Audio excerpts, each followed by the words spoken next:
दोस्तों नमस्कार। आशा करता हूँ आप लोग अच्छे से होंगे, अच्छे से अध्ययन चल रहा होगा। आज हम लोग चर्चा करेंगे प्रायोगिक वैधता के बारे में। जो एक्सपेरिमेंटल वैलिडिटी है उसके बारे में आज हम लोग चर्चा करेंगे।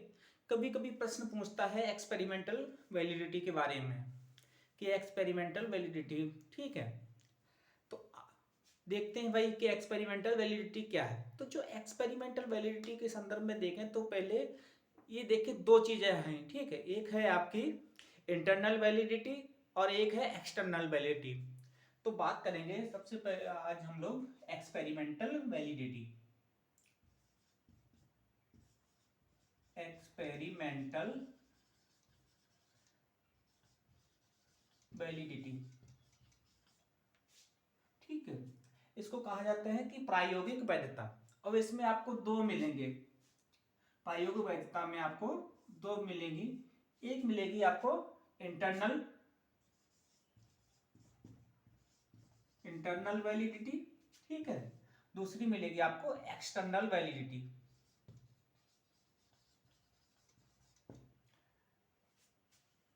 अब इंटरनल वैलिडिटी में क्या आता है और एक्सटर्नल वैलिडिटी में क्या आता है, इसमें देख लीजिए कि भाई इंटरनल वैलिडिटी में तो सबसे पहले हम बात करेंगे इंटरनल वैलिडिटी पे। अब इंटरनल वैलिडिटी से क्या है कि जो आपके एक्सपेरिमेंट होते हैं, प्रयोग होते हैं, उसके परिणामों में सत्यता बढ़ती है, ठीक है। क्या होता है, प्रयोगों से जो रिजल्ट मिलते हैं, ठीक है, परिणाम मिलते हैं, उनसे क्या है, सत्यता बढ़ती है। प्रयोगों से प्राप्त परिणामों में सत्यता, ठीक है, सत्यता बढ़ती है, ठीक है। तो अब इसमें देख लें भाई क्या है कि जैसे जैसे जो इंटरनल वैलिडिटी आपकी अधिक होगी, ठीक है, तो जो उससे मिलने वाली जो परिणाम है वो अधिक सत्य होंगे, ट्रुथ होंगे, ठीक है। तो इसमें जो है सत्यता के लिए इसमें जो वर्ड इंग्लिश में आता है वो होता है ट्रुथ वर्थीनेस। दूसरा क्या है कि बाह्य चरों को किस सीमा तक हटाया गया है। जो एक्सटेनियस वेरिएबल थे उनको, बाह्य चरों को किस सीमा तक हटाया गया है, ये भी जानकारी मिलती है इंटरनल वैलिडिटी से। बाह्य चरों को किस सीमा तक हटाया गया है। तो जैसे बाह्य चरों को अगर आप अधिक हटा दोगे, ठीक है, जितना ज्यादा हटाया जाएगा उतनी ही इंटरनल वैलिडिटी है वो बढ़ती जाएगी। जितने कम बाह्य चरों को हटाया जाएगा उतनी ही आपकी इंटरनल वैलिडिटी कम होगी। और जो तीसरा पॉइंट है वो ये बताता है हमें कि कितने बाह्य चरों की पहचान की गई है। कितने बाह्य चरों की पहचान की गई है। कितने बाह्य चरों की पहचान की गई है। एक्सपेरिमेंटल जो आपकी रिसर्च होती है उसमें ये महत्वपूर्ण होता है कि सबसे पहले आपको ये पता होना चाहिए कि इसमें हमारे बाह्य चर कितने हैं। जितने ज्यादा बाह्य चरों को आप आइडेंटिफाई कर लोगे तो जो आपका एक्सपेरिमेंट है उतना ही ज्यादा आपका सक्सेस होगा। उसका जो सक्सेस रेट है वो उतना ही ज्यादा बढ़ता जाएगा। ये इस पर डिपेंड करता है कि आपने कितने, ठीक है, हाउ मेनी जो वेरिएबल्स हैं, एक्सटेर्नल वेरिएबल्स, उनकी आपने आइडेंटिफाई किया है।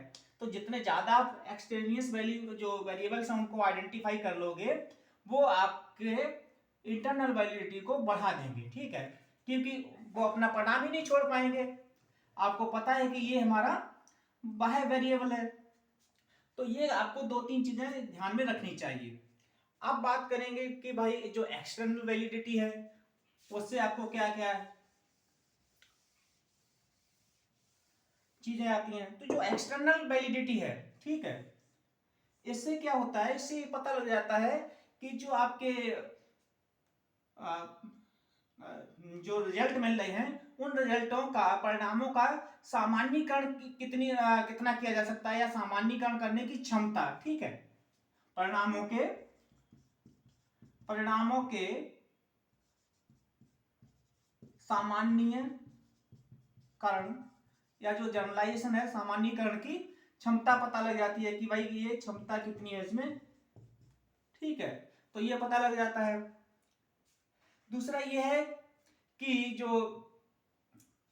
आपके आईबी है, ठीक है, इंडिपेंडेंट वेरिएबल और डिपेंडेंट वेरिएबल, ठीक है। इनमें इनके जो संबंध है वो संबंध में कितनी व्यापकता है, कितनी गहराई है, इस चीज की भी पता लग जाती है, ठीक है। तो दो चीजें हो गई। एक ये हो जाता है कि जो प्रायोगिक परिस्थितियों के अतिरिक्त अन्य परिस्थितियों को किस सीमा तक स्वीकार किया गया है। प्रायोगिक परिस्थितियों के अतिरिक्त जो अन्य परिस्थितियां हैं उनको किस सीमा तक स्वीकार किया गया है, ये भी पता लग जाता है।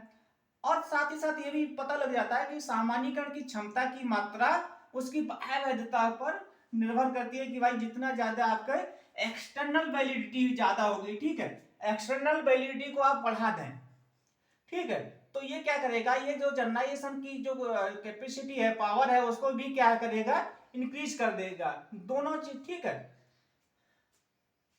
तो ये ध्यान रखना है कि जितनी ज्यादा आपकी एक्सटर्नल वैलिडिटी होगी और जनरलाइजेशन की पावर उतनी ही ज्यादा होगी। तो ये है, ठीक है। ये आपने दो तीन चीजें आपने देखी यहाँ पर। अब यहाँ पर हम ये देखेंगे कि जो डी.टी. कैम्पबेल, ठीक है, डी.टी. कैम्पबेल और जे.सी. स्टैनले, इन्होंने क्या है कि अपनी book experimental and quasi experimental designs for research में इंटरनल और एक्सटर्नल वैलिडिटी को नियंत्रित करने के लिए या व्यवस्थित करने के लिए कुछ महत्वपूर्ण स्टेप्स बताए हैं कि इनका अगर आप इन कदमों को, इन सोपानों को आप या इन चरणों को आप प्रयोग में लाएं तो आपकी जो इंटरनल वैलिडिटी है और एक्सटर्नल वैलिडिटी है वो सिस्टमेटिक हो जाएगी, या वो आपके जो एक्सपेरिमेंट है उसकी ट्रस्टवर्थीनेस को बढ़ा देंगी, ठीक है।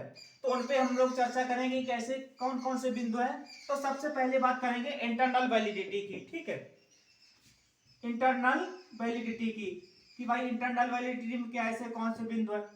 तो पहला बिंदु ये कहते हैं कि मैच्योरिटी, ठीक है, कि मैच्योरिटी होनी चाहिए। मैच्योरिटी क्या है, जितनी ज्यादा आपके एक्सपेरिमेंट में मैच्योरिटी होगी वो आपकी इंटरनल वैलिडिटी उतनी ही ज्यादा आपकी हाई होगी, ठीक है। इसी में दूसरा जो पॉइंट है वो कंटेम्पररी हिस्ट्री है, ठीक है, समकालीन या समविषयी जो आपकी इतिहास है वो भी क्या है, इस चीज पर निर्भर करता है कि ये जितना अधिक होगा उतनी ही इंटरनल वैलिडिटी भी आपकी अधिक होगी। इसी में क्या है कि प्री टेस्टिंग है, ठीक है, पूर्व परीक्षण है। इसी में क्या है कि अनसुइटेबल मेथड्स हैं, अनुपयुक्त विधियां। अनुपयुक्त विधियों को क्या है कि कम आपको यूज करना है, जो उपयुक्त विधियां हैं उनको आपको लेना है। इसी में क्या है, अगला जो पॉइंट है वो डिफरेंशियल आपके सिलेक्शन है, ठीक है, जो विविधात्मक चुनाव है, विविधात्मक चुनाव को आप देखना चाहिए, जो आपका सिलेक्शन है वो रैंडमाइज करने चाहिए। स्टैटिकल रिग्रेशन, सांख्यिकी प्रत्यागमन, ठीक है। और इसी में क्या है कि एक्सपेरिमेंटल मोरालिटी, प्रायोगिक नैतिकता को भी बढ़ाना चाहिए। ये है इंटरेक्शन विद सिलेक्शन, जो सिलेक्शन में क्या है कि जो चुनाव होते हैं उनमें अंतःक्रिया को रखना चाहिए, कि उनकी अंतःक्रिया को देखना चाहिए क्या है। तो ये कुछ पॉइंट्स हैं, इनको आपको ध्यान रखना चाहिए, जिनसे क्या है कि एक्सटर्नल वैलिडिटी को सही किया जा सकता है। इसी तरीके से बात करेंगे एक्सटर्नल वैलिडिटी की, कि भाई एक्सटर्नल वैलिडिटी भी क्या है। तो एक्सटर्नल वैलिडिटी के लिए क्या है कि जो प्रायोगिक कृत्रिमता है, आर्टिफिशियल एक्सपेरिमेंट है, उस पर ध्यान देना चाहिए, ठीक है। नॉलेज ऑफ पार्टिसिपेशन पर ध्यान रखना चाहिए। और क्या है, इफेक्ट ऑफ प्रायर ट्रीटमेंट, जो पूर्ववर्ती आपके उपचार हैं, पूर्ववर्ती उपचारों का जो प्रभाव है उसको भी ध्यान में रखना चाहिए, टेस्टिंग को ध्यान में रखना चाहिए। और क्या, सिलेक्शन बायसनेस, ठीक है, जो चुनाव में पक्षपात है उसको ध्यान में रखना चाहिए, जो सिलेक्शन है आपके वो रैंडमाइज होने चाहिए। ये आप कदम उठाएंगे, इन चीजों का आप ध्यान रखेंगे तो इंटरनल वैलिडिटी और एक्सटर्नल वैलिडिटी दोनों आपके एक्सपेरिमेंट में सही होगी। ऐसी आशा की जाती है कि ऐसी ये कदम आप उठा लें तो इनसे क्या है कि आपकी इंटरनल वैलिडिटी और एक्सटर्नल वैलिडिटी सही होगी। तो दोस्तों आशा करता हूं कि ये जो महत्वपूर्ण कुछ पॉइंट्स हैं इंटरनल वैलिडिटी से और एक्सपेरिमेंटल वैलिडिटी से, ये आपको समझ में आए होंगे। हाँ, यहाँ पर एक ध्यान रखने की जरूरत है कि कभी कभी प्रश्न इस तरीके से पूछ लेता है कि इंटरनल क्रिटिज्म, ठीक है। जब इंटरनल क्रिटिज्म और एक्सटर्नल क्रिटिज्म की बात आए तो ये एक्सपेरिमेंटल रिसर्च में नहीं है, ये होते हैं हिस्टोरिकल रिसर्च में। तो इसी आधार पर इनमें विभेद किया जाता है, अंतर किया जाता है कि जब इंटरनल क्रिटिज्म और एक्सटर्नल क्रिटिज्म शब्द का यूज हो तो ये एक्सपेरिमेंटल रिसर्च में के पार्ट ना होकर ये एक्सपेरिमेंटल रिसर्च के होते हैं। ये आपको ध्यान रखना है मुख्यतः, ठीक है। मिलेंगे अगले वीडियो में। जय हिंद।